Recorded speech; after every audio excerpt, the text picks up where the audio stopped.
ભવિષ્ય ઉજળે. રંગ રડિયા ગળ્યા ને પડ્યા, સૌને થઈ આ તો ખાલી લથડિયા, એ દિનને ચાલ્યા જાય. ઝવેરચંદ મેઘાણીની આ પંક્તિ આપણે આખા જીવનનો સહારો આપી જાય છે. નમસ્કાર મિત્રો, આજે આપણે જે વિષય ઉપર વાત કરવા જઈ રહ્યા છે, જે વિષય ઉપર ચર્ચા કરવા જઈ રહ્યા છે, તે છે આજનો યુવાન કેવો હોવો જોઈએ. આજના યુવાનની વાત કરતા પહેલા હું તમને ઇતિહાસના પાના ખોલી અને તે યુવાન વિશે કહેવા માંગીશ કે જેણે આપણી ભારતની ભૂમિ માટે, પોતાના રાષ્ટ્ર માટે બલિદાન આપ્યા છીએ.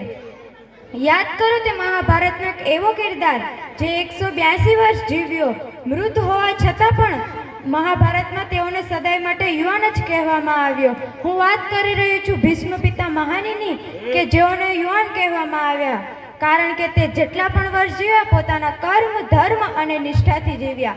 આ છે યુવાન અને આવી હોય છે યુવાની. આજે આપણે યુવાનો વિશે વાત કરી રહ્યા છીએ.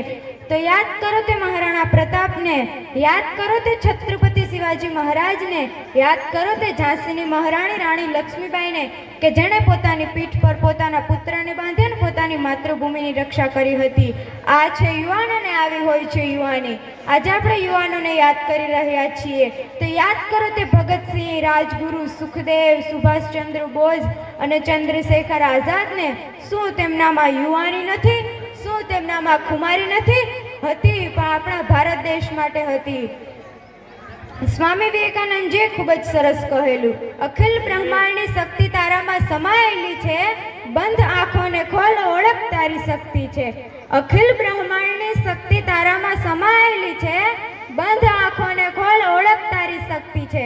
ઉઠો, જાગો અને ધ્યેય પ્રાપ્તિ સુધી મંડ્યા રહો. જે પણ કાર્ય કરો તેમાં